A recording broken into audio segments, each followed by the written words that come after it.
The United States 2020 budget contains a provision which authorizes the U.S. Secretary of State to ban government officials in the Philippines from entering their territory about whom he has, quote, credible information have been involved in the wrongful imprisonment of Senator Laila de Lima, unquote.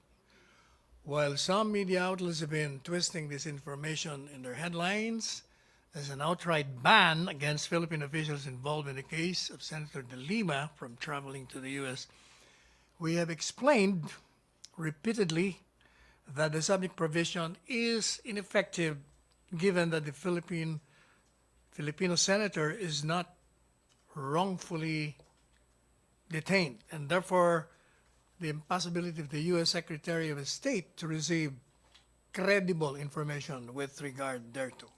Should a ban from entry into U.S. territory be enforced against Philippine officials involved in or by reason of Senator de Lima's lawful imprisonment, this government will require all Americans intending to come to the Philippines to apply and secure a visa before they can enter Philippine territory.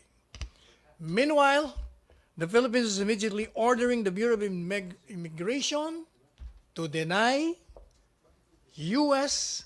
Senators Dick Durbin and Patrick Liachi the imperious, uninformed, and gullible American legislators who introduced the subject provision in the 2020 budget entry to the Philippines.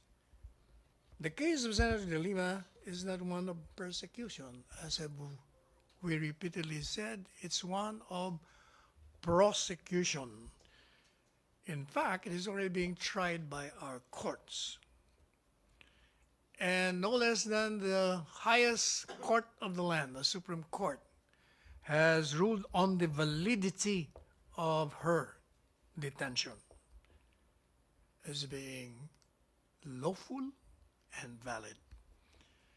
No other state can dictate upon our officials, judges, and justices the method upon which we enforce and interpret our own laws vis-a-vis those who are believed to have committed a violation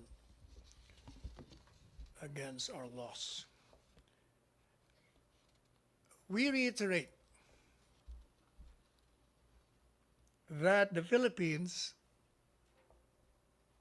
and we address this specifically to the senators named, as well as those who approve that provision, that we, the Philippines, is an independent and sovereign state, and it stands in parity with all other states, including the United States.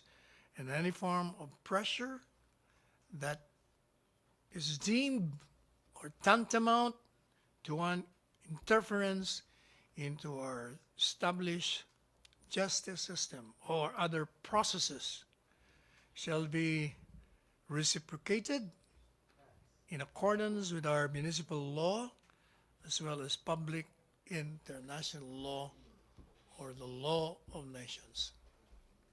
In other words, we will not sit idly if they continue to interfere with our processes as a sovereign state. Question, MPC. Henry. Secretary, clarification lang. Kasi dito sa, nakalagay dito sa US Embassy website, US citizens planning to enter and visit the Philippines for 30 days or less do not need a visa prior to travel to the Philippines, provided their US passport is valid until they have a valid return ticket. Anong ibig sabihin nun nito? Lahat lang, hindi lang ho yung tourist visa? Yung tourist US citizen na pupunta rito? Lahat. Lahat na? Kung i-enforce nila, yun ang kulatila doon. If they will enforce this provision in the U.S. budget, then we will be compelled to require all Americans entering into this country to secure a visa before they can be Regardless allowed of their entry. purposes. Regardless of their purposes, Secretary. Regardless. Okay. Thank you, Henry. Julie, pagkatapos si Joseph. Sir, was this the decision of President Duterte to impose? Yes, Okay. When did he communicate this desire? To me. When, sir? last night he asked me to issue this statement. Can you tell us, sir, how he shared with you yung decision niya to impose Yun, this? kung ano yung sinabi ko, exactly what he said. Sir, will this affect halimbawa, many Filipinos are also US citizens na rin. Will this ban also affect? Will this All requirement Americans, also if affect? you, Okay. if you are a U.S. citizen, then you are an American. Okay, sir. Tapos, sir, can you describe for us yung sentiment ni President Duterte? Was he angry na ganito yung naging kahinatnan? Kasi it has been a few days since You don't have to this be came angry to issue that statement when your sovereignty is being assailed. If you're the head of a state, that is the natural course of action that one takes. Julie, follow up. Joseph. Okay na, Joseph? Ina? Okay na tayo doon sa issue? Pia. Sir, did the president take into account the possible repercussions or negative effects that it will have to Philippine tourism, for example, and the Philippine economy? When the president makes a decision, all circumstances are factored in. All right, sir. Thank you. Thank you, Pia. Follow-up? Any more follow-up regarding the issue? No more? Ina?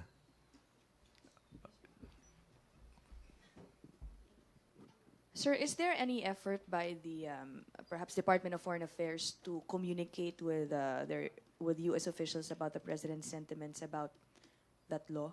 I have not talked with the Secretary of Foreign Affairs. Okay, so the president didn't mention anything about No. communicating with U.S. officials about it. Thank you, sir. Salamat, Ina. Other topic? MPC? No more? Julie?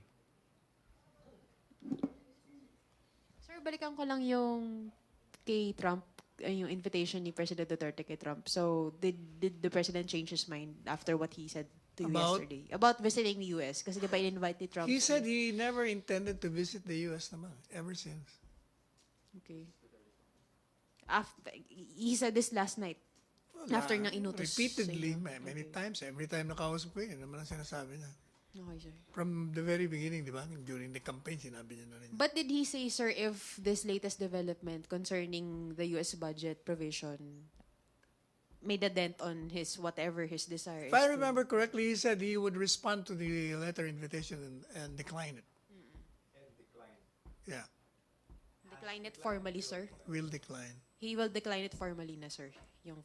Tapos, sir, did he also mention, kasi since it was US President Trump who signed the budget law, so does the president think less of President Trump now? Kasi No, they're kasi friends, di ba? unang-una, I have already repeatedly said, it's not naman self-executory. The law itself says if there is credible information received by the one who will decide, and the one who will decide will be the Secretary of State.